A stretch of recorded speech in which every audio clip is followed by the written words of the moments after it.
Good evening, everyone. My name is John Taves, and I'm the event coordinator here at McNally Robinson Booksellers. Before we begin, I would like to acknowledge that McNally Robinson is located here in Treaty 1 territory. That's the traditional territory of the Anishinaabe, Cree, Oji-Cree, Dakota, and Dene peoples, and the homeland of the Métis Nation.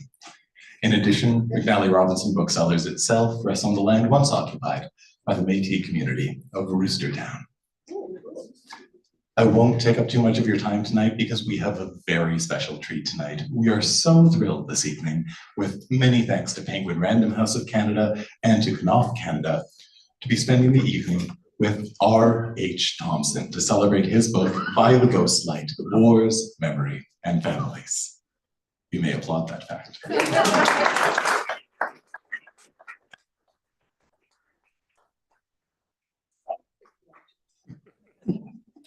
There will be a very special presentation in just a moment. That will be followed by a conversation, which will take place on the stools to my left. Following that, there will be an opportunity for all of you to ask questions. So if you are here, please just put up your hand and I will rush over to you with this microphone. That is not a comment on your ability to project your voice. It just ensures that those watching at home can hear your question without us having to repeat it. If you are one of those folks joining us on YouTube and do have a question, please feel free to write it in the chat and we will put it to our guest as time permits. Now, this is an incredible and audacious work of nonfiction that explores the stories that shape us and the reach that the past can have across generations. In this book, R.H. Thomson offers an extraordinary look at his family's history while providing a powerful examination of how we understand war and its aftermath. It is an affecting, lyrical work. And whenever I'm given to extemporaneously speaking about a book, I generally defer to my betters when it comes to a more succinct description. And I would say that Peter Mansbridge's comment on this book is quite wonderful in that he says, many of us of R.H.'s generation grew up romanticizing war. That is, until we were confronted with the sharp images, the gripping narratives, and the heartbreaking letters left behind by our parents and our grandparents. But those touchstones of the past are only the beginning of the journey one travels, and by the ghostlight. Now, we have a wonderful guide through the conversation this evening. That is, of course, our host for this evening, Rodrigo Beilfuss. Born and raised in Brazil, Rodrigo first moved to Manitoba in 2001 as an exchange student. In Winnipeg, Rodrigo has directed and acted in several productions at various local theaters, as well as worked as an actor on film and TV. Recent credits include Athos at the Royal MTC's production of The Three Musketeers and directing Jessica B. Hill's Pandora and The Dark Lady. He holds a BA Honours in Performance from the University of Winnipeg, an MA in Classical Acting from Lambda, England, and he's a graduate of Stratford's two flagship training programs, the Birmingham Conservatory and the Michael Langham Workshop in Directing. He spent 4 years in Ontario with Stratford Festival and then relocated back to Winnipeg to be the artistic director of Shakespeare in the Ruins. In the fall of 2019, that is. Up next, he will direct the Year of Magical Thinking at PTE. Rodrigo is also a committed educator and has taught at various universities and acting schools and led workshops across Canada, the USA, the UK, and in his native Brazil. He has also taught Shakespeare and Chekhov at Canada's National Theatre School in Montreal. I would call him qualified to lead this conversation. Now, our special guest this evening, R.H. Thomson, has appeared in film and theater. Yes, applaud, Rodrigo. I'm going to make you applaud at the end as well, so prepare yourself. R.H. Thomson has appeared in film and theater across Canada as Matthew Cuthbert in Anne with an E, in the movie Chloe, directed by Adam McGowan, as Marshall McLuhan in The Message by Jason Sherman, and This Was the World by Ellie Moon. As well as being an advocate for the arts, R.H. has worked on many history arts projects. For the first World War cemetery, he built The World Remembers, Le Monde se souvient, apologies to Francophones, an international commemoration exhibit now installed at the Canadian War Museum. He is a member of the Order of Canada and was awarded the Governor-General's Performing Arts Award for Lifetime Artistic Achievement. Please give him an inappropriately raucous welcome.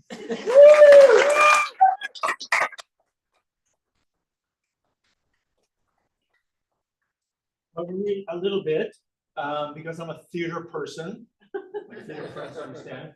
I don't want to be behind a mic, so, but I am on camera. So I'm going to read a bit of the beginning of the book.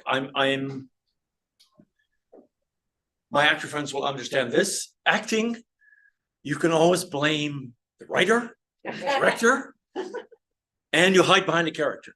So acting is fairly safe. Even though you're up in front of people, you can blame someone else. When you write, there's no one to blame but you. And it's a remarkably vulnerable experience. And I don't think my wife ever wants me to go through it again. Also, Phil may remember, I don't know, I got 55 in English composition, so I'm not highly qualified to put sentences together. So, but it made me think that I didn't write from a literature point of view. I wrote from a theatrical point of view.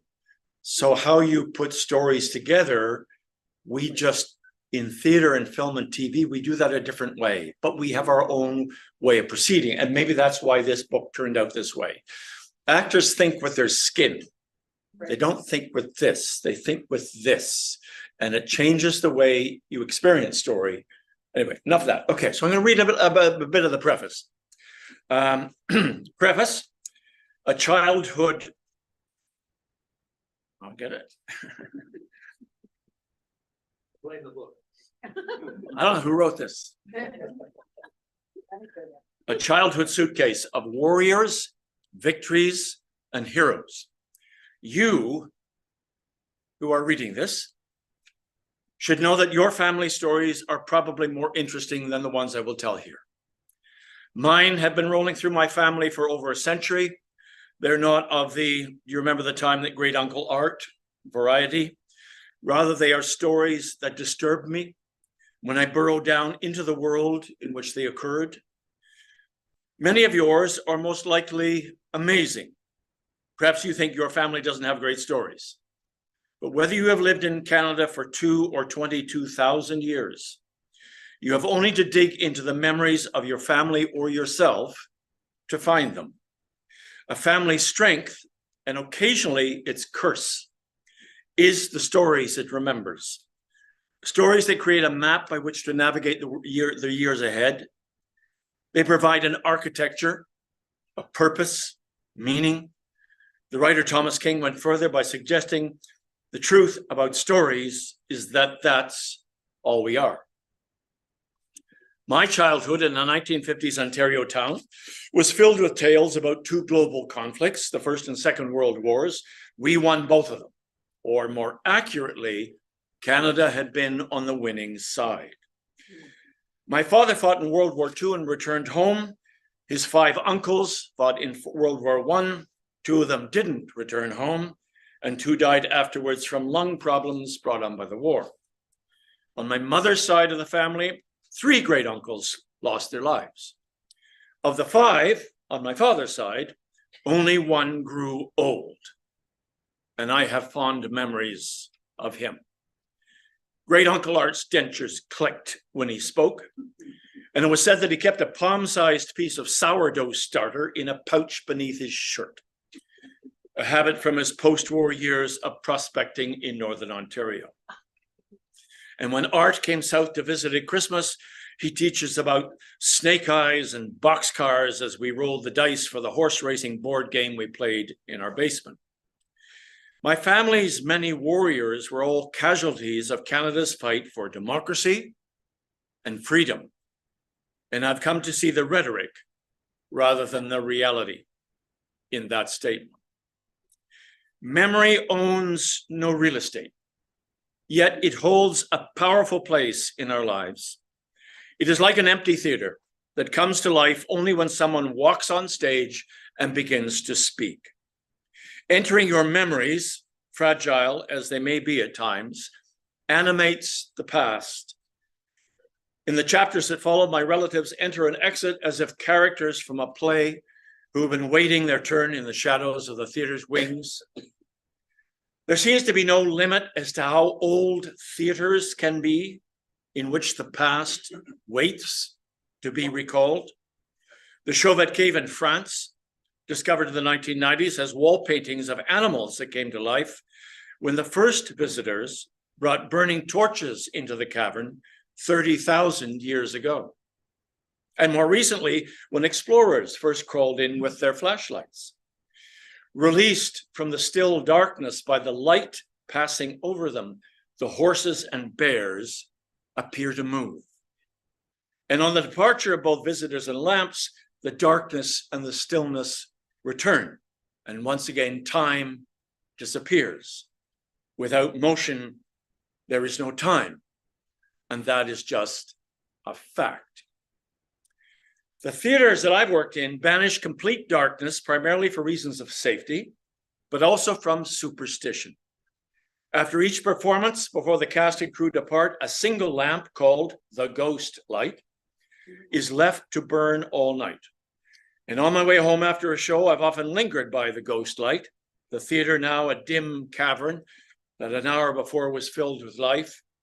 I tried to hear the echoes of the characters' lives that were played out that evening.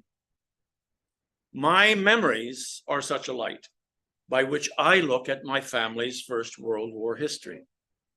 As a teenager, I read a few of the hundreds of great uncles and distant cousins' letters that have been sent back from the fighting in Europe before setting them aside, since I didn't appreciate the world in which they were written.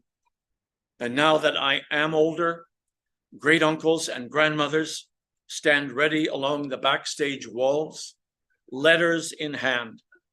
Cluttered about them like props for a play are swords, German army belt buckles, photo albums, war medals, a Steyr 1916 revolver, and other family memorabilia. I want to bring my great-grandmother, Mary Elizabeth, and her sons into the light to hear how they navigated a war that brought needless destruction to millions. Among war's casualties are the civilizations that fight them. Unless you can convince yourself that there is a civilized way to kill fellow humans. The wounding of civilization is why, in a war's aftermath, countries begin the process of cleaning up. The post-war construction of monuments, remembrance, rituals, and rhetoric is an opportunity for nations to present an acceptable accounting for the death and devastation that had just taken place. And I'll read this last bit of the paragraph because Phil's here. Presumably, that was the reason a German First World War trench mortar was installed at the cenotaph in front of my grade school in Richmond Hill, in whose classrooms I presumably learned everything I needed to know before becoming a teenager and moving on to high school. Okay, so I'll stop there.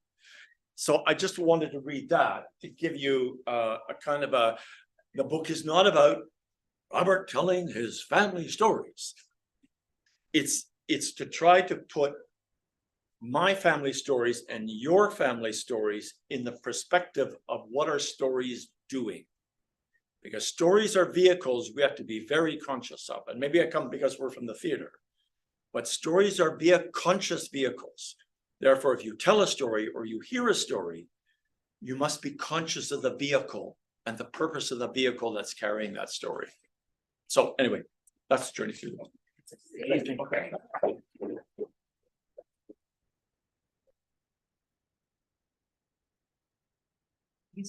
We just have a chat. That's brilliant. Are you okay here, John, with the mics and the cameras? Everything is good? No problem. That was it's a gorgeous book. It's a really gorgeous book, and I love reading it. I also got it on audio. I highly recommend reading it, and because you can listen to Robert's performance of the whole book. It's a gorgeous experience. You can ride the bus and have just RH's voice right here telling you great stories. When I told my wife that I was doing this event, she's like, Jasper, I love him. And then I told my family in Brazil, and they're like, and with an E, I love it. And then I took it serious. And then when I was told that I was doing this, I was like, oh my God, the Theatre Museum of Canada. I love that YouTube channel. Have you guys seen that?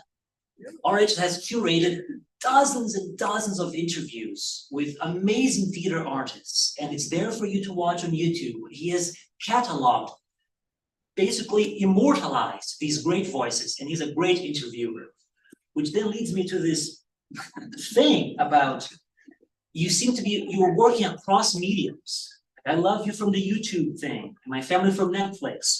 And you're now written a book about, not about, but there's this, the war is in the backdrop. You seem very preoccupied with record and memory and remembering. Where does that come from? Like, are you rebelling against your nature as an actor? You know, everything we do turns into air. Are you rebelling against that and collecting these stories and putting them on record? It's a very good question. I was always interested in history, but I was never interested in the way I was taught history. I love hearing about history, but I would go to history class and I'm like, oh. And maybe, I don't know, I think the theater is inherently a deeply democratic place. Apart from, no, let's not go there. No, so much. Theater is deeply democratic because it's about people. So I guess my approach to history then, it's from, not from the bottom up, it's from the people up. Rather than the battle, the treaty, Right. that view. Yes, that view is important, but that's where the life is. So, you know, and I was driven into a First World War, you know, I'm 16 years old and there's these 700 letters and, you know, the parents are saying, Robert, you got to read the letters. You got to read the letters of your great uncles.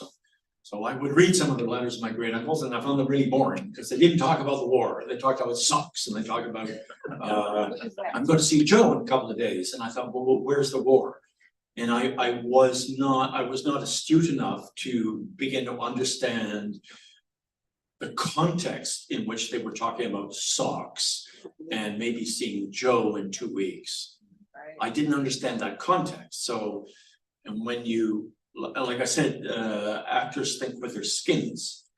So when you go into that way, you know, when you work in a character, you go in through the skin of the character, and then you find the inside of the head and the heart and the feeling and the rest of it. So maybe it's that way of going into history. Because also when it's from the people up, you're inclined not to leave people out. When you tell the story, history story from the top down, you leave people out. And I go, well, history's about people. Yeah, I know it's treaties. Yes, I know it's battles. Yes, I know it's blood. But it's about people. And if it's not about, and I don't mean social history, I mean people history. And I guess that is the Democrat in me. I don't know. That's wonderful. It's, you mentioned your family letters, and there's so many of them in the book, and they're really gorgeous. I can see how you turned them into a one-man show. You've done that before.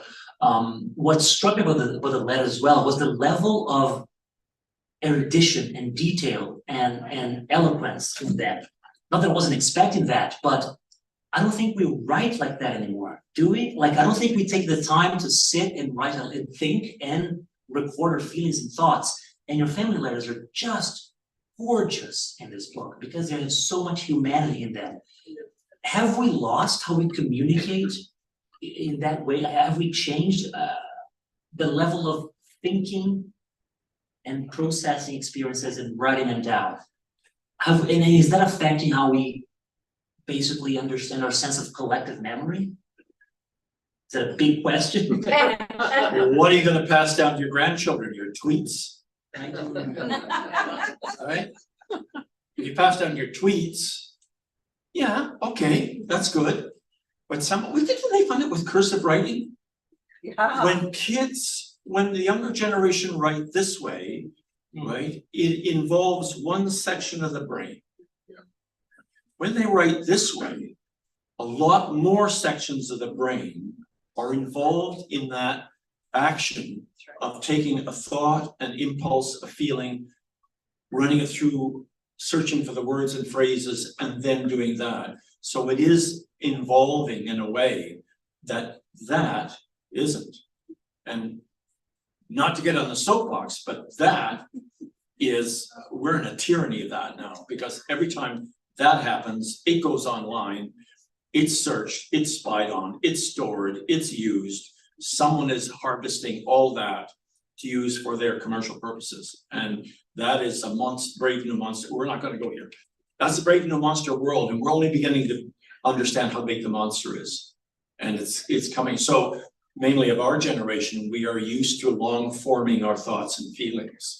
So I don't know what's going to happen. But on the other hand, I mean, it's a time of incredible writers. And I don't mean myself. I mean Anne Michaels. I mean, all these kind of people. They're absolutely fantastic writers. True. And speaking of memory, you briefly mentioned in the book as well about how a possible distant Indigenous relative of yours felt to you more removed from your imagination than a Hungarian refugee boy that joined you in class when you were a kid. You could grasp a sense of place and an image when it came to this Hungarian boy, but the distant Indigenous relative was, in a way, so removed from your imagination. In 2015, I became a citizen, and I was astonished how little to nothing of Indigenous content was in the study guide that I had, or in the test. It was nothing. Again, memory and record, right? Do you think, have we seen and witnessed improvements in how we remember Indigenous peoples in your research for the book? And do you have hope that this country is getting better at remembering that huge chunk of its history? It all comes down to the stories you're told, right? The stories I wasn't told, the stories I was, the stories you were told, the stories that are told in the citizens test. I do ask in the book whether the stories that you were told when you're 3 and 4 and 5 and 6 and 7 years old, they kind of form an emotional and psychic landscape that you learn about the world, whether it's the 3 Little Pigs or Peter and the Wolf or Sleeping Beauty. You are fed those stories early and they lock down in you and they kind of form a basement of imagination and expectation. You know, heroes always win. The good people always win and the bad people always lose. Those are embedded in those stories. So what I ask in the book is, does that bottom foundation of stories ever leave you? And the answer obviously is no. But does it continue to influence you after you've grown up and you've learned this and you've learned that and you've expanded and you have a far greater horizon? Does the power of the stories when you were 6 years old, does that continue to influence you in some way, positive or negative? I don't know. And so we live in an absolutely exhilarating time in Canada. This is like, I know there's the climate crisis. Yeah, I know there's inflation, but it's an exhilarating time because as a nation, and few other nations are doing this in kind of full throat that we're trying to do, is to pull all stories into the story of who we are. You know, not to play a zero-sum game saying, okay, we'll bring your story in, that means we're going to have to diminish your story. No, we're not doing that. We're saying we're going to bring all these stories in, better or good, whatever they are, and we will build a new story of this nation and how we move forward. And I find that wildly exciting. It's disturbing. You can remember with the flag debate, right? The flag debate we got in, it was 1967. It was really disturbing to a lot of people that we would take a major symbol, the flag, and we would go, okay, we're going to go to another flag. And there was a lot of resistance to it. My great aunt Maiden, who I talk about in the book, she hated losing the red ensign. She said, my brothers died for that symbol. You cannot take that away. So when you change these bottom stories in a country, it is disturbing in many ways. But the potential for what we're doing now, and the flag turned out to be the best thing we could have ever done, because it opened up a new door of where we would go as a nation. Not have the Union Jack up there. I love the Union Jack, but what the fuck is it doing? The flag of BC and the flag of Ontario. Excuse me? It opens up the story for who we are going to be. And it is a difficult time. I mean, you got Wap Canoe. I mean, history has just been made. Whether you agree with the NDP or not, history has just been made. We broke through one more barrier. So to create stories at this time is a painful, disturbing, but very exciting place to be. It's funny, I was putting the World Remembers together. We're going to talk about, you know, I'm trying to bring the Serbs in, I'm trying to bring the Belgians in, and the Germans and the French in, and the Italians in, the Americans and the South Africans. More than one, and I'm going around, you know, meeting the Serb Ministry of Defense and then the Italian Ministry of Defense, and I'm saying you should be in this project where we should name everyone in World War I who died from both armies. Name them. I don't care, we're victor or vanquished, name them. And so the European countries are going, oh yeah, okay, who's the actor guy from Canada? Yeah. He's been on TV and he wants to do this project. And I would have foreign affairs beside me because I wouldn't get a meeting with, you know, with these departments without foreign affairs there. And more than one country, the Belgians were the first people sent to me, they said, Robert, do you understand that no other country could propose this project? To propose a project that says, we will name them, and we will name them from every nation, whatever side you're on. They said, Robert, you understand only the Canadians could do this. I said, why? He said, well, the Germans, well, they can't do it. The British, they won't do it. The French, no, everybody will go away. The Americans, he said, you're the only country who can. Yeah. That was their opinion, because A, we're a middle power, which means we're not stuck in a mythology, right? We can flex with our mythology and grow. But second, we're all peoples. If you make an international project, that there's Belgian names, Slovakian names, South African names, Vietnamese names, Chinese names, it kind of fits with who we are building now.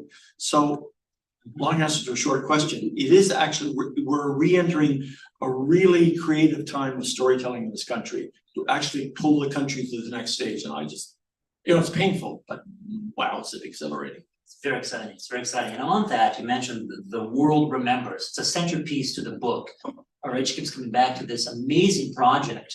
You've so far enlisted 20 countries and cataloged more than 4.5 million names that perished in the First War. You've launched this project 10 years ago, about 10 years ago, right? It's ongoing, right? It's ongoing. And how do you see its development in the past 10 years? Because I think our relationship to truth has changed in the past 10 years. And we're going a little more inward, and the dialogue, the discourse feels like it's stalled a bit, and democracy is again, you know, on the chopping block. Do you feel like it's a harder project now? Could you have launched it now? Is it hitting some bumps now? Is it gonna keep on going? Xenophobia is a great enemy. Nationalism, you know, I'm a Canadian nationalist, but I don't believe in nationalism.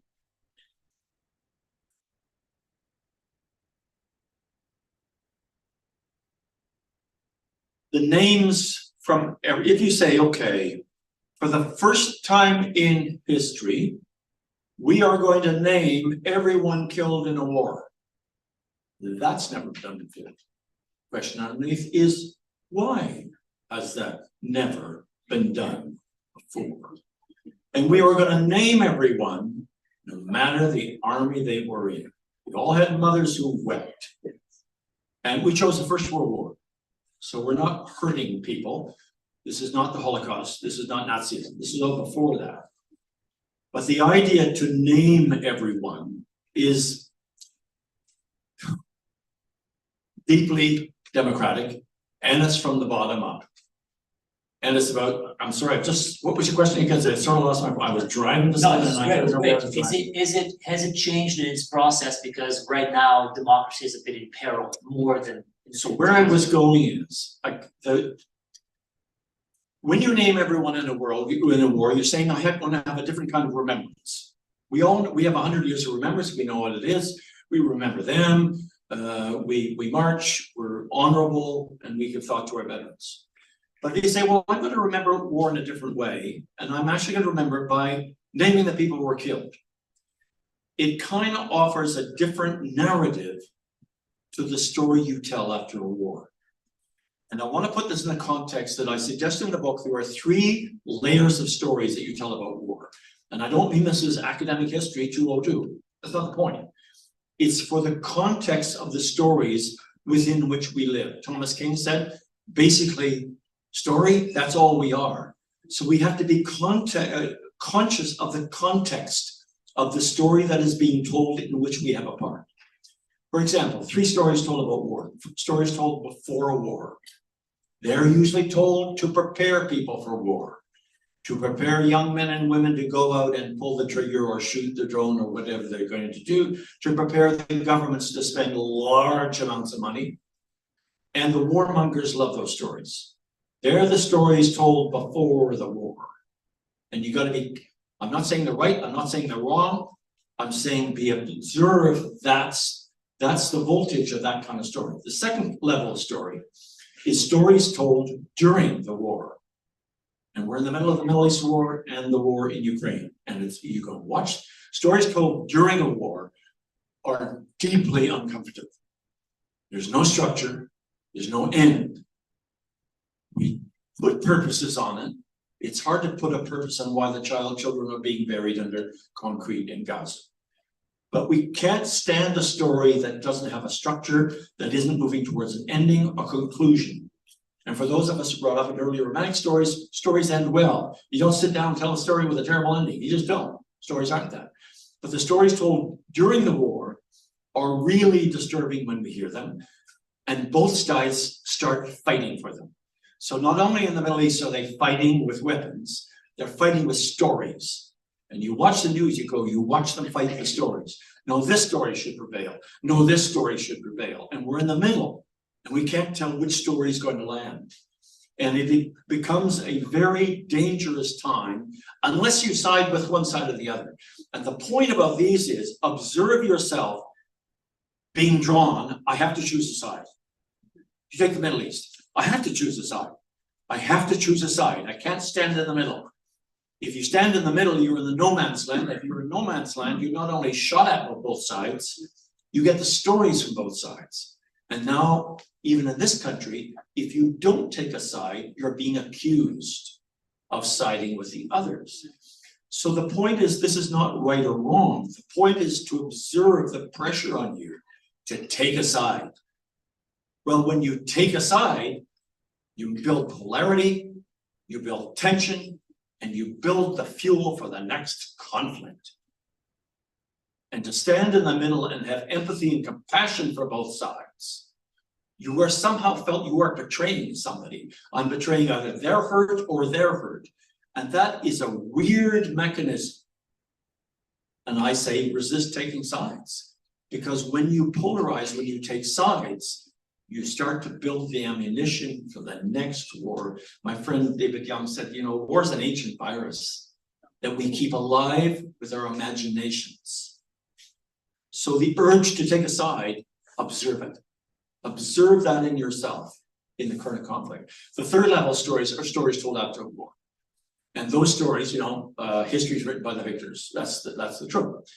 The stories told after the war are almost as important as the fighting, because they will determine if the war was worth it and if you will fight another war.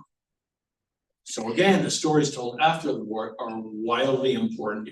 America came out of Vietnam and they were rocked and they didn't lose, but they didn't win. And the student movement and a series of films came out of the States, and it was Leaving Home, it was Apocalypse Now, it was Deer Hunter, and these were wildly disturbing stories because they weren't American rah-rah stories. And it was very disturbing, that period of third level storytelling after Vietnam. And then Sylvester Stallone came along, settled it all down and said, no, we won.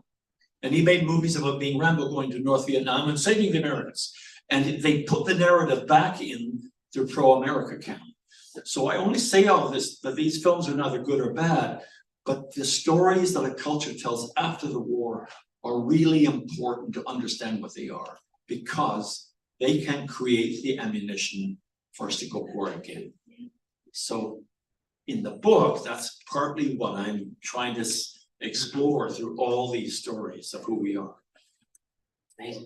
You mentioned all sides had a mother who wept. Can you talk a bit about the role of women in these conflicts? Because as you're right, they're in the receiving end of the traumas that travel back with the men who fought in wars.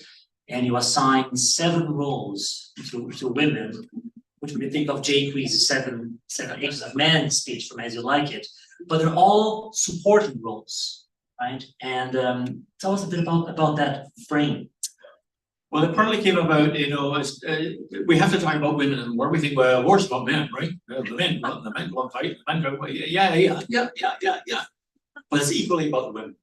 Equal, because women, so far in history, have borne most of the consequences of the war.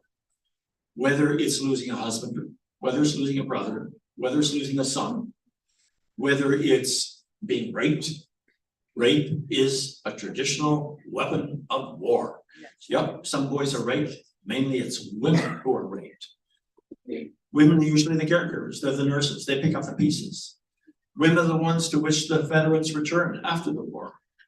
So women live, and children live with the veterans coming back. Some are absolutely great, it works well. But if PTSD walks in the door with a returning veteran, they're living with that. And that can be this, that can be emotional, that can be physical, that can kill, that can destroy the family. So the women absorb all, they live war another way. So you must tell the stories. And this comes down to, oh, let's go to the next slide. This comes down to, you know, at Christmas party, this is my godmother, Margaret Kilmaster. And at Christmas parties, you know, I would be at Christmas parties as a 7-year-old and I go, who's the boring old lady? Who's Margaret? She's like boring. She's got too much face powder, right? And she got weird shoes. You know, and this is the 7-year-old looking at Flossie. Who's Aunt Flossie? Flossie's got weird hair. Well, Margaret, she wasn't old, she was 57. Margaret was a First World War operating room nurse for 2.5 years. So the 7-year-old in the story went, oh, who's the boring old lady? And then I grow up, and I go, no, she was an operating room nurse for 2.5 years. How many buckets with how many body parts did she carry from that operating room in the house in England? And they buried them out in the garden outside these makeshift hospitals. And I have her letters as well. And she's very circumspect about the war. You can tell something's going on underneath, but she won't write about it. And the other woman, Flossie was a caregiver in the sanitarium and married my great uncle Jack, knowing he had about 18 months to live. She married him anyway, and 18 months later, he was dead. That's the woman. So I have to tell these stories of these women. How many women were widows because of the war? How many, like my great aunt Maggie, she never married. And she probably never married because the young men she was going to marry didn't make it. So women are, and they're also the cheerleaders. Women are also warmongers. Let's not make men are the bad guys and women are the good people. No. My great aunt Isabel, she was writing home about the First World War. It's time we use gas. Our gas is better than the German stuff. We're just being too polite. We should use it. And she was urging her nephews to go out and even the score. And my great uncles would send, she had a house in England, my great uncles would send all the stuff they were collecting off the Germans. They collected the belt buckles, they collected the buttons, they collected the epaulets, they collected the guns. My great uncle Jack was sending back guns all the time, and Isabel collected them. So we can't, women are warmongers as well. It was women who handed out the white feathers in World War I. The most dastardly, cowardly, bully act in the world. I had someone write to me after reading the book saying, you know, we have to understand my grandfather, he was in World War I. And he wasn't in World War I because he had very bad eyes. And he was a young man, he was handed a white feather in 1918. And this woman said, my grandfather, on the last week of his death, before he died, said he had lived with the shame of receiving that white feather his entire life. Oh, that's horrible. And so the young misguided soul who in their righteousness handed the white feather was a destructive act. And we're doing it today. So we just gotta watch that. Sorry, I'm going on. There you go. No, that's good. I've only ever directed one musical, Billy Bishop Goes to War. I love that musical. I love it. What do you think of Like the fun. that's it's a great musical. What do you make of the way that we remember war in Canada's war legacies through the arts in this country? The States are all over that stuff, better or worse. But Canada seems careful, or what do you make of that, of the coverage of war and everything around it in the arts in this country? It's a very good question. We don't talk a lot about it. I did a play, Billy Bishop Goes to War. I do remember Terence McKenna's documentary. Terence McKenna made a documentary about World War II Canadians bombing Germany. And Terence McKenna was one of the early documentary guys who said, you know, most or many of the targets the Canadians were bombing in Germany were not military targets. They were not industrial targets. They were bombing cities and women and children. And he went and he did the research and said, you know, this percentage of bombing missions were nothing to do with the military complex in Germany. No, it was bombing people. And the pushback, so he's telling a story about war. The pushback from veterans was fierce because they said, you're dishonoring us. So the truth was dishonoring in a way. So maybe that's why we are careful with the stories that we tell about war. But I do remember that one of the scenes in Terence McKenna's documentary, he actually took a RCAF pilot who had flown Lancaster bombers in World War II, and he took him back to the city he had bombed. And he found two older German women who had been very young during the bombing and sat them on a bench and rolled the camera. The pilot who had dropped the bombs and the women who had been 6 or 7 and received the bombs. And it was an incredible conversation. And that is storytelling about war. That's not Sylvester Stallone dressing up as Rambo going North Vietnam and freeing the Americans from the Viet Cong. No, that's propaganda. This was storytelling about war. It's complex. It doesn't come out neatly good or neatly bad. It's disturbing because there's no kind of Disneyland answers to it. But it's powerful and it's really reading. And we're with it now with First Nations, right? In the book, I try to open the definition of war and say, okay, we have tended to an 18th century definition of war. It starts, September the 29th, 1939, and then ends May the 25th at night when the treaty signed in 1945. Well, that's sort of the 18th century definition of war. The British arrived on the plains of Abraham about 7:45 a.m. and they lined up on the plains. The French arrived in blue uniforms and they arrived at 10:30 a.m. and the war started and continued all that day and finished the next day. That's a definition of war that's really old. Guerrilla war has blown that open. I suggest the 400 years of coming here was a 400-year slow motion war against First Nations peoples. This is not to say good, bad, blame, blameless. No, this is to say think of it in a different lens. It was a 400-year-old war. We know how it turned out. Thankfully, the First Nations populations are almost back where they were pre-contact, and we are moving on. But if you think of it as a war, you start to think differently about it. I think the climate crisis is a war on the biosphere. I think we as a species, I don't care what side you're on, we are warring on the biosphere. We have put 1 million species at risk of extinction.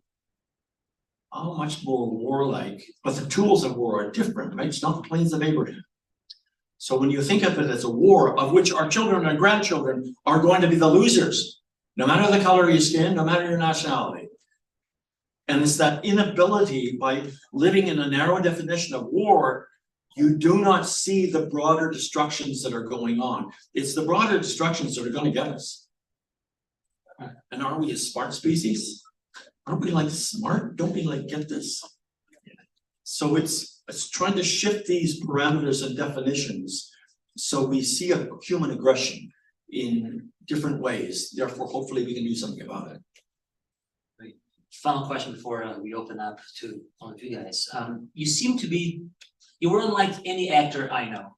You seem to be moved by a sense of civic duty, service, and between all of these projects, the world remembers this wonderful memoir, all your activism. Where does it come from? Where's the engine moving? Like, do you know any actor like this? I highly doubt. You have this sense of service, and you clearly love this country. Like, you clearly love this country and in all its complexity. What's this engine, this service thing that you keep on giving? Where does it come from? Where is it taking you next? I have no idea. It just comes from you? As you could just, You see something that needs to be done and you do it, Right. right? You see something that needs to be done and you go, well, I'll do it then. Maybe that's it. Or else it's it's a kind of interior rage. Yeah. I am so, how do I put it politely without swearing? I am outraged that we adore our men and women who put on uniforms and put themselves in danger for us, and then we forget about them when they come back. That kind of enrages me, that you would ask a young woman, man or woman, to be poorly paid, to put on a uniform, to go to Afghanistan or wherever they're gonna go, lose a limb, lose an eye, lose a brain, lose their life, and come home and you basically forget about them. There are veterans from Afghanistan sleeping in cardboard on the streets of Vancouver, maybe, I mean, who does the research? I know they're in Toronto. Who does the research on them? Nobody. We don't look. So we love them when they're there and we kind of forget them when we come back. And I go, I don't get it. But that does go back to the, I quote this extraordinary, because we're part of the lineage, the extraordinary, was a newspaper from 1821 or something, a British newspaper, and was scribing after the Battle of Waterloo, right? Oh yeah, this new film out in Napoleon. After the Battle of Waterloo, usually people strip the corpses on the battlefield, right? Good boots, I'm taking that gun, that's a great uniform, nice hat, and the bodies would be stripped. The officers would be taken home. The officers would be picked up and they would be given a church or a stained glass window and morals. But the enlisted men, the soldiers, were left there. Some were buried, some were taken away, but most left there. They were picked clean. The newspaper article describes a British company that came along 6 or 7 years after the Battle of Waterloo. And there were big barges and carts. And they gathered as many bones on the battlefields of the Battle of Waterloo as they could. Didn't matter if it was a Prussian soldier, a French soldier, whatever it was, or a horse, doesn't matter. And they put the bones in barges and they shipped them back to Britain. And it was the middle of the Industrial Revolution and all the big machines. And they got a big grinding machine, they ground them all up. And they sold them for fertilizer. That's the beginning of, now we're better, but we still have veterans sleeping in cardboard in the streets, which is attached to that line. Why do we love them when they're there and we dismiss them when they come back?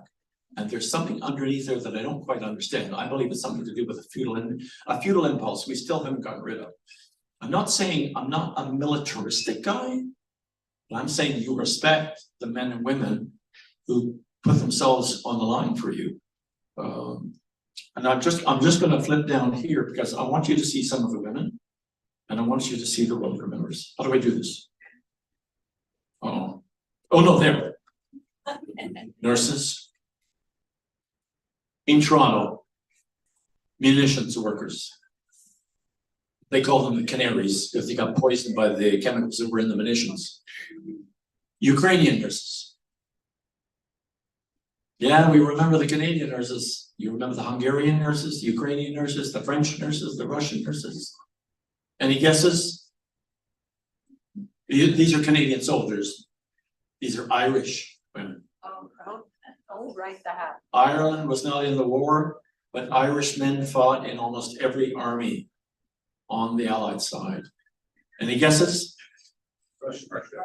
Russian. Yeah. 3 young Russian women. Women, I'll go back. shaved.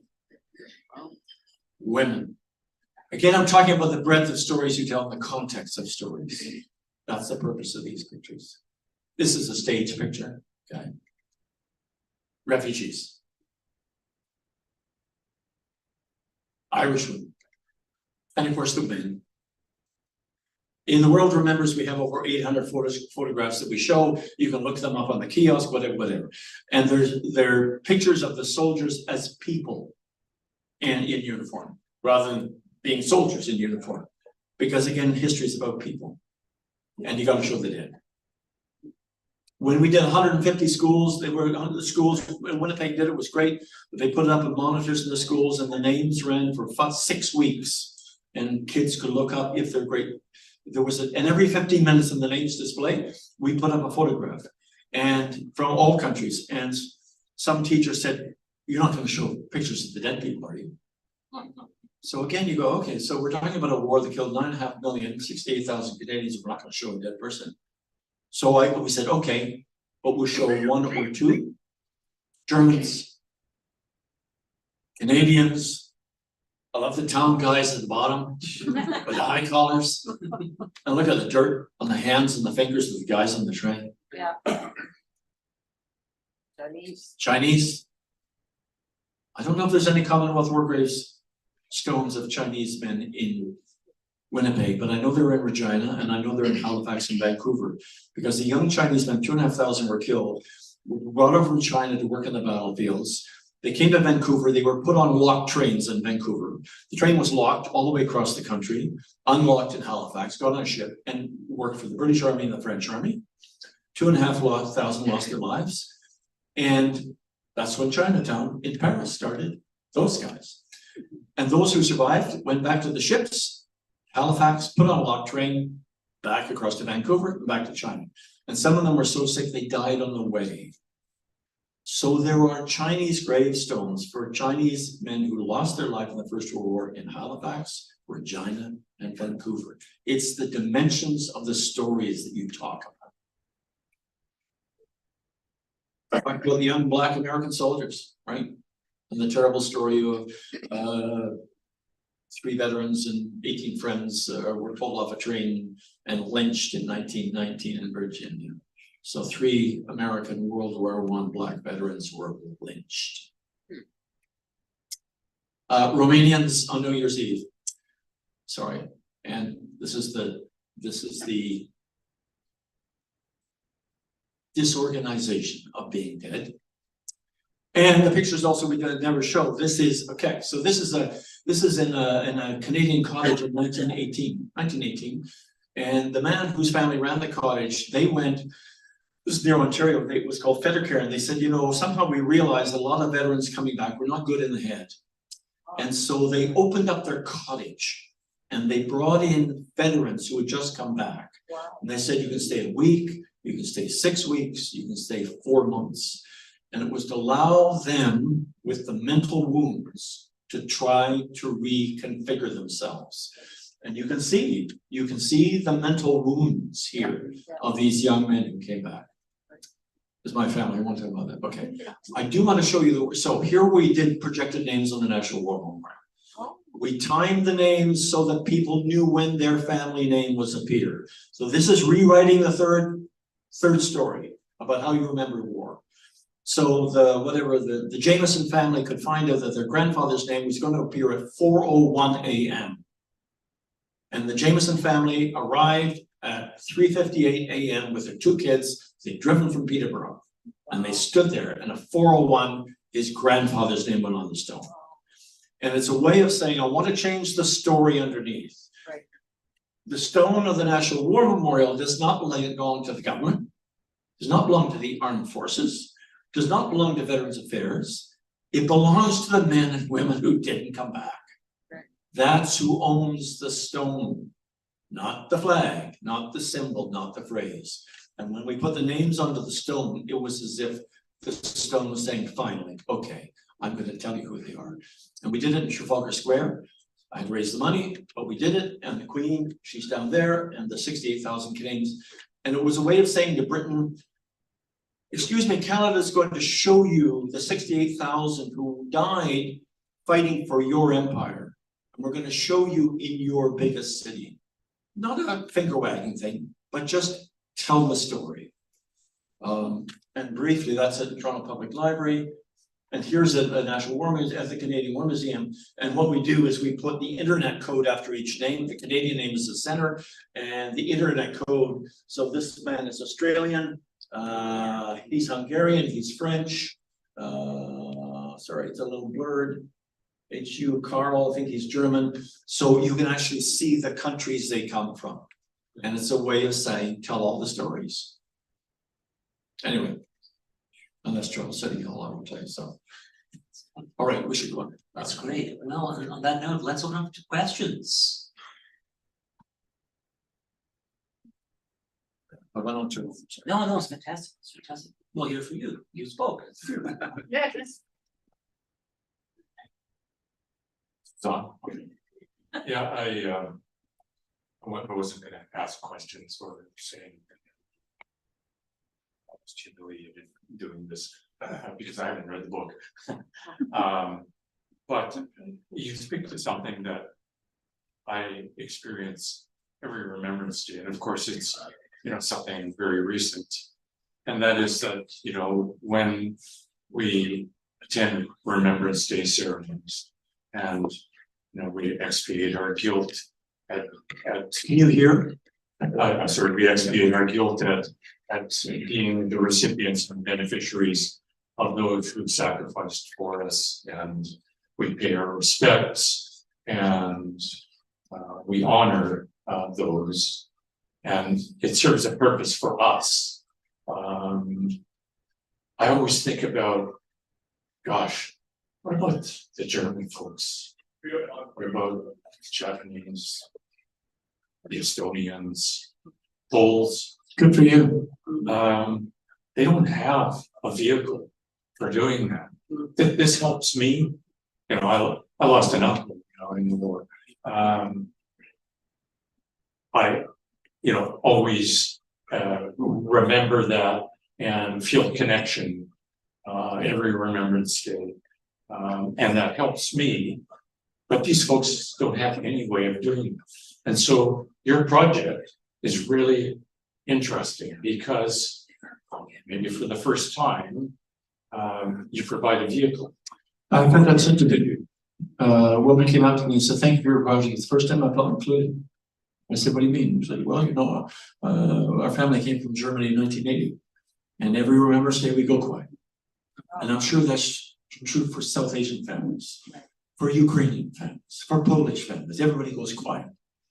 Well, no. And so she saw the world remember. She said that the first time on November the 11th, I felt I was included. Wow. And I would say included in the story of Canada and what we think of going forward. Because if you remember in isolation, right? They remember theirs, we remember ours. The Belgians have this in their museum, they talk about it. Remembering in isolation, it's fine, it's good, but it supports the values of division. It was Kohl and Mitterrand was in 1984. Chancellor Kohl and Francois Mitterrand, they went to the big, at Verdun was the second slaughter. They did a commemoration at Verdun. The two of them held hands, Germany and France. They held hands. There were no political speeches. There was one coffin of an unknown soldier. It had a German flag on one side and a French flag on the other. Whoa. They do not remember war since then in isolation. I went to a German remembrance thing in Berlin in the Bundestag, and the only pictures in the Bundestag were of French soldiers. So they are saying very clearly, do not remember in isolation because it helps maintain what? War is an ancient virus, maintained with our imaginations. You keep that virus alive in a very subtle way. So it's partly to say November the 11th can be a time where we think of the young Chinese guys who were buried in Canada. When we think of the 74,000 guys from the Punjab and from the Punjab, Bangladesh and Pakistan who were killed. When we think of them, you know, we think of all the blacks, South African soldiers. When we think that way, and I think you think emotionally, you come from a broader and broader base, right? Francis Pecamagabo, right? One of the great First Nations veterans. We think of these stories and it gives us a broader and broader base, which in my worldview makes Canada more ready to take on the fierce winds that are coming at us, whether it's fascism, authoritarianism, whether it's going to be the devastation and social disruption of the climate crisis. The bigger the base from which we have to deal with the crisis, the better our children and grandchildren will come through it. Thank you for that. Questions?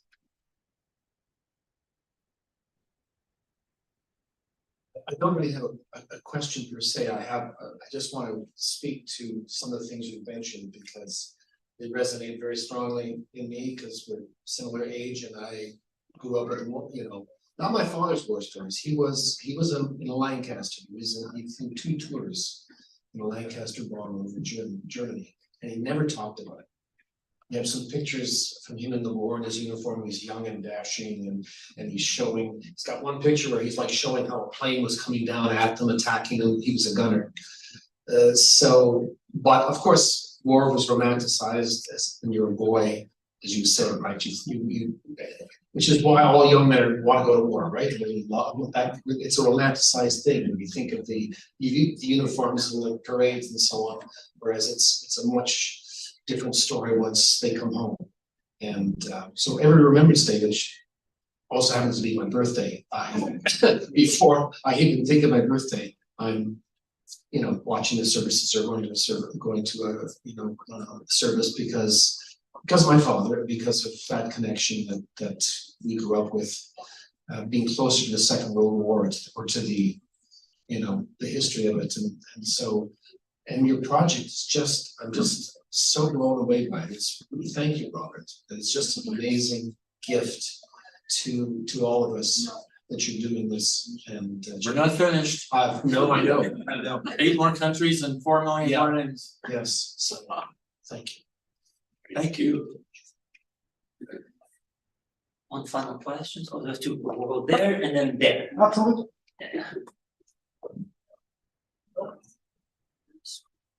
Hello, I'm curious as to what, if you had any, I don't say dealings is not the right word, but like, the discussions with the Russian folks. I noticed the one photo of the Russian women.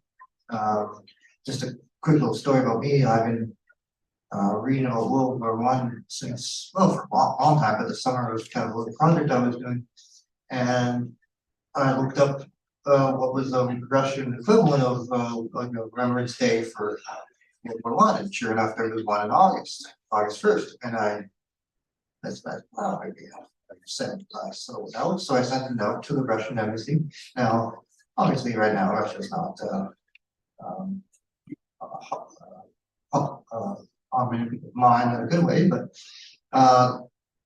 too much to my surprise, I got a note back saying, "No, thank you for thinking about it." I said in my note was like, "Thank you for your commitment to the First World War, and remember your fallen soldiers." And I got a note back saying, "Thank you for thinking of our notes." So thank you for honoring our commitment back then, 100 plus years ago. So I was curious if you would have reached out to the Russian embassy at all.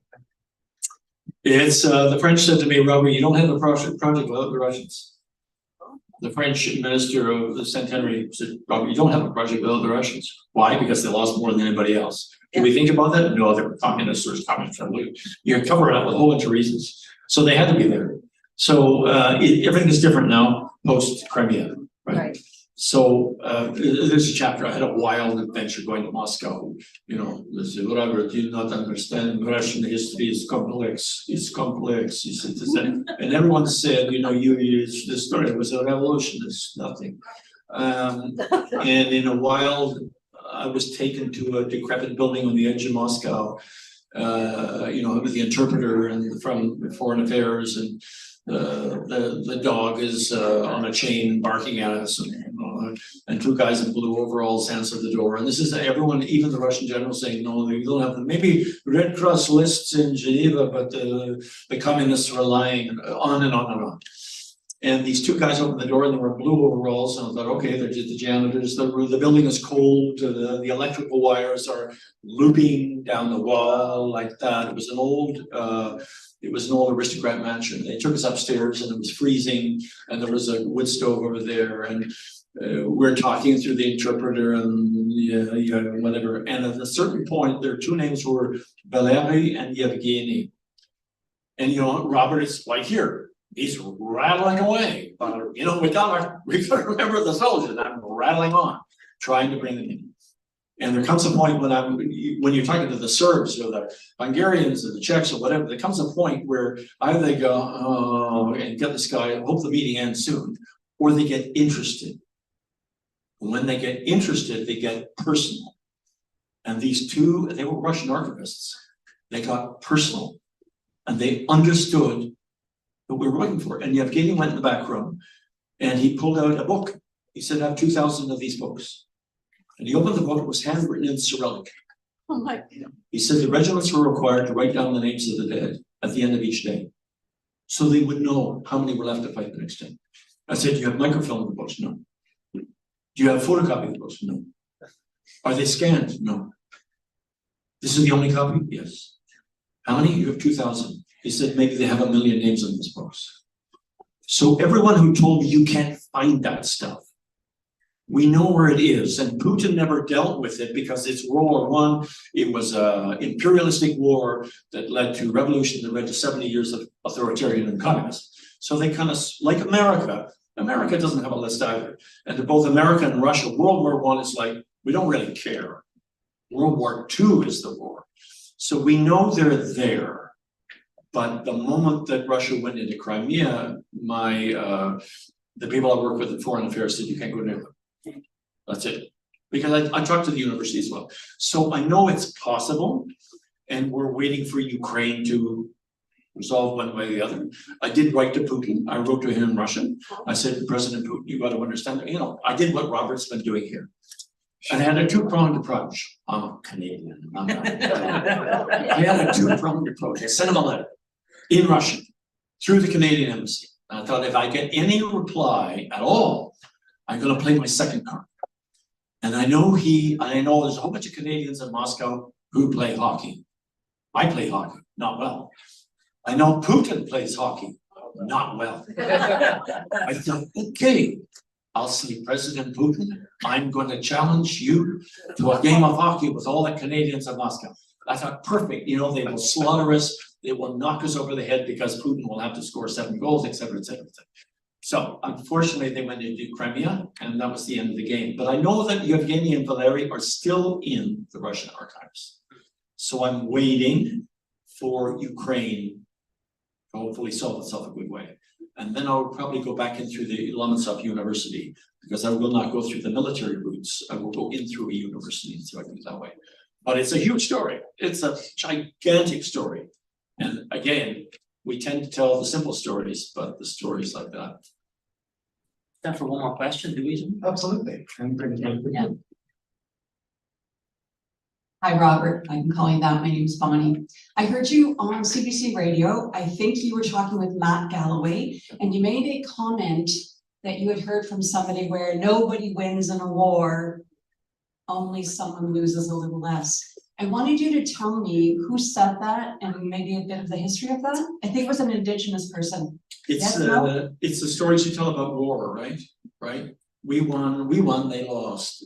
That's a story.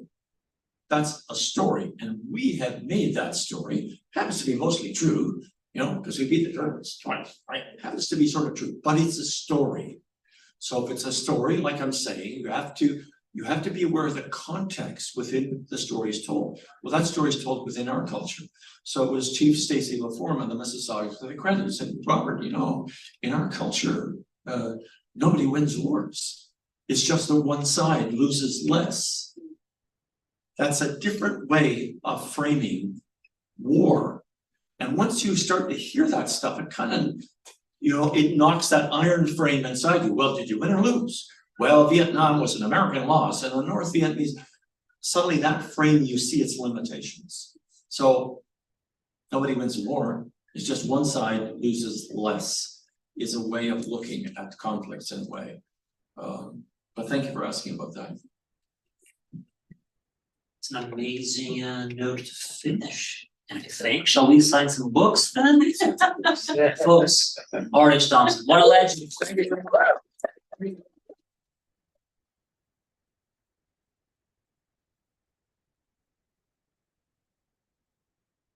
Thank you both so very much for that conversation. Thank you for all of your attention, for your questions and comments as well this evening.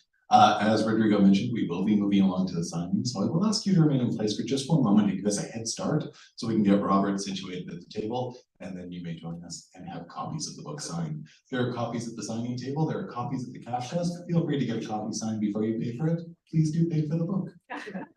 We're so very grateful to Knopf Canada, to Penguin Random House of Canada, and of course, the book is By the Ghostlight, Wars, Memory, and Families by R.H. Thomson.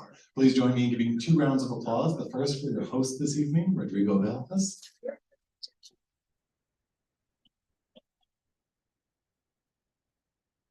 And Of course, I guess, R.H. Thomson.